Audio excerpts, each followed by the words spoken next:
नमस्कार साथियों, एक बार फिर से स्वागत है आप सभी का देश दुनिया के सबसे बड़े न्यूज चैनल जेके न्यूज में। बात करेंगे, बहुत बड़ी खबरें निकल आ रही हैं।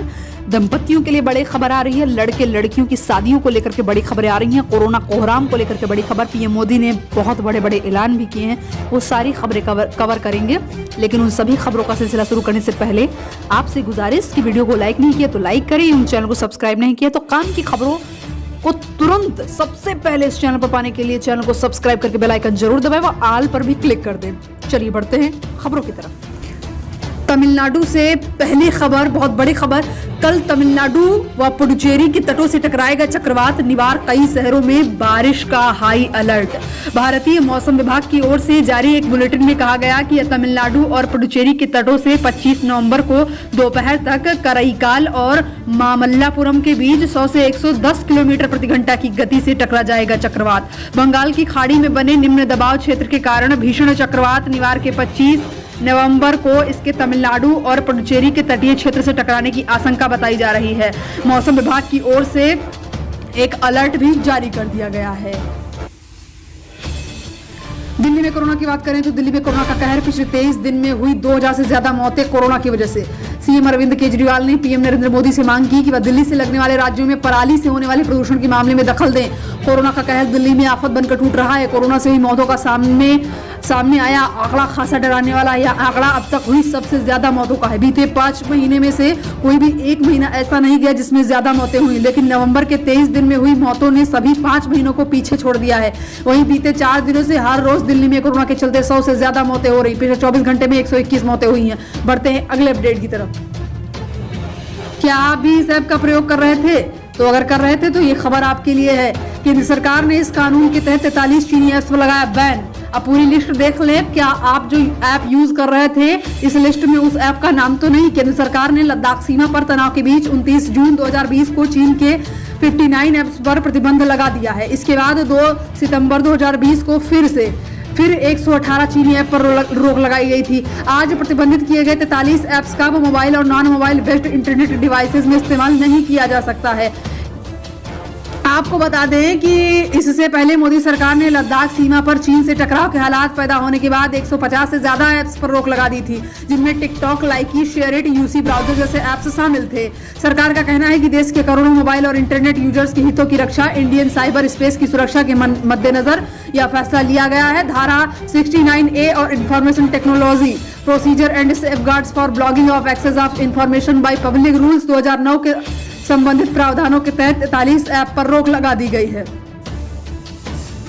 उन ऐप्स के नाम इस प्रकार है: Ali Suppliers mobile app, Alibaba workbench, AliExpress smarter shopping, Alipay cashier, Lenovo India drive, Lalamove India, Snack Video, CamCard VCR, Soul, Chinese social, Date in Asia, WeDate dating app, free dating app. इस प्रकार से आप ये सभी app देख सकते हैं pause करके।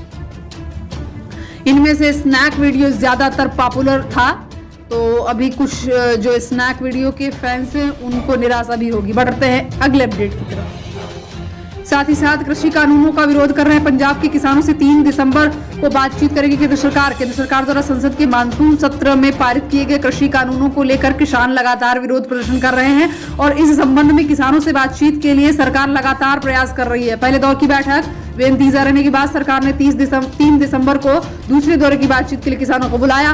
केंद्रीय कृषि मंत्री नरेंद्र सिंह तोमर ने कृषि कानूनों का विरोध कर रहे पंजाब के किसानों को 3 दिसंबर को दूसरे दौर की बातचीत के लिए बुलाया। अगला अपडेट, 27 नवंबर से शुरू होगा भारत का पहला फेस ट्रैकर। अपराधियों की पहचान होगी आसान।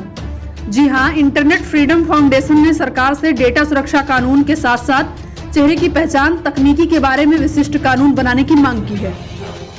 27 नवंबर को फेस रिकॉग्निशन सिस्टम के लिए पहला ट्रैकर लॉन्च करने जा रही है इंटरनेट फ्रीडम फाउंडेशन।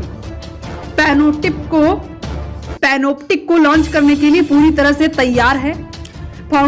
ये जो ट्रैकर लॉन्च करेगी उस फाउंडेशन ने, इंटरनेट फ्रीडम फाउंडेशन ने घोषणा की है कि वह प्रोजेक्ट पैनोप्टिक को लॉन्च करने के लिए पूरी तरह से तैयार हो चुकी है, जो कि भारत का पहला फेशियल रिकॉग्निशन टेक्नोलॉजी ट्रैकर है। कंपनी ने घोषणा कर दी है कि अब भारत भर में चेहरे की पहचान की तकनीकी के प्रोजेक्ट के विकास और परिनियोजन को दर्शाता है। 27 नवंबर को यह लाइव किया जाएगा कि इंटरनेट फ्रीडम फाउंडेशन ने सरकार से डेटा सुरक्षा कानून के साथ साथ चेहरे की पहचान तकनीकी के बारे में विशिष्ट कानून बनाने की भी मांग की है। राष्ट्रीय अपराध रिकॉर्ड ब्यूरो ने 308 करोड़ रुपए के अनुमानित बजट के साथ स्वचालित फेशियल रिकॉग्निशन सिस्टम स्थापित करने और तस्वीरों का एक राष्ट्रीय डेटाबेस बनाने की योजना भी शुरू कर दी है।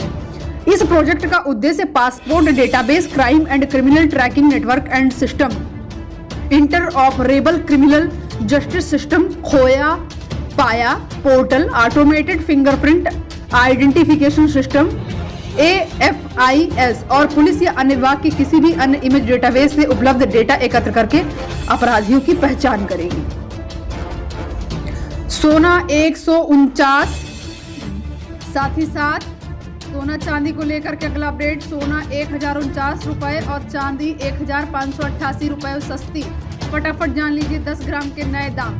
अंतर्राष्ट्रीय स्तर पर आई गिरावट और रुपए की मजबूती के चलते घरेलू बाजार में सोने और चांदी की कीमतें लुढ़क गई। एक्सपर्ट्स का कहना है कि आने वाले दिनों में सोना मौजूदा स्तर से 5000 रुपए तक सस्ता हो सकता है। कोरोना वायरस से बचाने के लिए आ रही वैक्सीन की खबरों के चलते दुनिया भर के निवेशकों ने सोने में बिकवाली करनी शुरू कर दी है। साथ ही साथ आपको बता दें कि दिल्ली में 10 ग्राम सोने का भाव 1049 रुपए गिरकर 48,569 रुपए आ गए। इसके पहले सोमवार को दिन भर के कारोबार के बाद यह 49,618 पर बंद हुआ था। अंतर्राष्ट्रीय बाजार में सोने का भाव 1,830 डॉलर प्रति औंस पर आ गया। चांदी की बात करें तो HDFC सिक्योरिटीज की जानकारी के मुताबिक दिल्ली सराफा बाजार में चांदी 1,588 रुपए सस्ती हो गई। इसके दाम कम होकर 59,301 रुपए प्रति किलोग्राम के स्तर पर आ गए। इसके पहले सोमवार के कारोबारी सत्र में चांदी का भाव 60,889 रुपए प्रति किलोग्राम पर बंद हुआ था। अंतर्राष्ट्रीय बाजार में यह भाव 23.42 डॉलर प्रति औंस रहा। तमिलनाडु में कल छुट्टी का ऐलान। पुदुचेरी में धारा 144 लागू। पीएम मोदी ने मुख्यमंत्रियों से की बात। बंगाल की खाड़ी से उठा तूफान लगातार आगे की बढ़ रहा है। फिलहाल पुदुचेरी से ये तूफान 410 किलोमीटर दक्षिण में है। उसी को लेकर के भारतीय मौसम विभाग के डायरेक्टर जनरल मृत्युंजय महापात्रा ने कहा कि तमिलनाडु के तटीय और आंतरिक हिस्सों से भारी बारिश हो सकती है। सबसे ज्यादा खतरा उत्तरी तमिलनाडु के जिलों में है।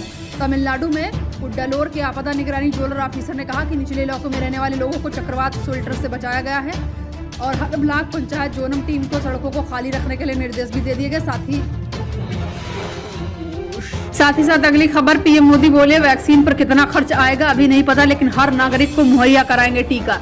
देश में कोरोना वायरस से बिगड़ते हालात को देखकर पीएम मोदी अलर्ट हो गए हैं। 25 मार्च को लॉकडाउन लगने के बाद से प्रधानमंत्री की मुख्यमंत्रियों के साथ यह 9वीं बैठक है। पिछली बैठक 23 सितंबर को हुई थी और उस मीटिंग में 7 राज्यों के मुख्यमंत्री शामिल थे। उसी के साथ साथ बड़ी खबर, जेल में बंद कैदी करेंगे गायों की सेवा, सजा पूरी होने पर उनको मिलेगा मेवा।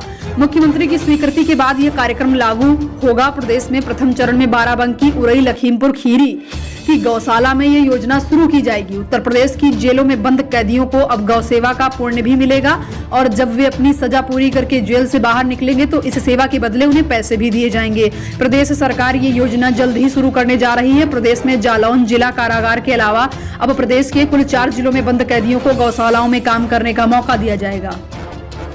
गाइडलाइन का डीजे, अतिथि तुम कम आना, बैंड बाजा बारात भी लिमिटेड ही लाना। मध्य प्रदेश की बात, कोरोना वायरस के बढ़ते मरीजों को देखते मध्य प्रदेश की राजधानी भोपाल में नई गाइडलाइन जारी कर दी गई। बारातियों के साथ प्रतिभोज में भी मेहमानों की संख्या तय कर दी गई। केवल 50 लोग बारात में शामिल होंगे। खुले मैदान में ज्यादा से ज्यादा 200 लोगों को बुला सकेंगे। हाल में अधिकतम 100 लोगों के साथ ही वैवाहिक कार्यक्रम हो सकेंगे। आयोजकों को रात 10 बजे से पहले वैवाहिक कार्यक्रम बंद भी कर देना होगा। वहीं ताजा खबर, भोपाल कलेक्टर अविनाश लावानिया ने 24 नवंबर से ये आदेश जारी किए। कलेक्टर के आदेश के मुताबिक रात 10 बजे के बाद वैवाहिक कार्यक्रमों में पाबंदी। रात के वक्त होने वाली शादी की रस्मों के लिए कलेक्टर ने छूट दी। रात में फेरे भौर जैसी रस्मों के लिए मेहमानों की संख्या सीमित कर दी गई। वहीं पर डीजे और संगीत की भी अवधि तय कर दी गई। दिल्ली से गाजियाबाद जाने वालों के लिए बड़ी खबर, आज से नया नियम लागू हो गया। राजधानी दिल्ली में कोरोना वायरस के मामलों में रिकॉर्ड बढ़ोतरी को देखते हुए गाजियाबाद प्रशासन ने दिल्ली से गाजियाबाद जाने वाले लोगों के रैंडम कोविड टेस्ट के निर्देश दे दिए। इस संबंध में जिला प्रशासन ने आदेश जारी कर दिया। आदेश में कहा गया है कि आज शाम से यानी कि 24 नवंबर की शाम से दिल्ली से गाजियाबाद आने वाले लोगों की जिला प्रशासन स्वास्थ्य विभाग रैंडम टेस्टिंग कराएगा। इसके लिए जगह जगह बूथ भी लगाए जाएंगे। टेस्टिंग ब्यौरा भी सुरक्षित कर दिया गया। धर्मांतरण लव जिहाद पर सुप्रीम कोर्ट का बड़ा फैसला। इलाहाबाद हाई कोर्ट ने जीवन साथी चुनने के अधिकार पर अहम फैसला सुनाया। हाई कोर्ट ने कहा कि 2 युवाओं को अपनी पसंद का जीवन साथी चुनने का अधिकार। इसके साथ ही कोर्ट ने कहा कि कानून 2 बालिग व्यक्तियों को एक साथ रहने की इजाजत देता है, चाहे वे समान हो या वे विपरीत हो। कोर्ट ने कहा कि उनके शांतिपूर्ण जीवन में कोई भी व्यक्ति या परिवार दखल नहीं दे सकता। यहाँ तक कि राज्य भी 2 बालिग लोगों के संबंध को लेकर आपत्ति नहीं जता सकते। जस्टिस पंकज नकवी और जस्टिस विवेक अग्रवाल की डिवीजन बेंच ने यह आदेश दिया। बता दें कि कुशीनगर थाना विष्णुपुरा के सलामत अंसारी व 3 अन्य की ओर से दाखिल याचिका पर सुनवाई करते हुए अदालत ने यह फैसला सुनाया। ये थे आज के मुख्य समाचार, ताजा समाचार। आशा करते हैं आपको वीडियो पसंद आया होगा। Do like, share, comment and also don't forget to press the bell icon and drop your suggestion in the comment box. Thanks for watching.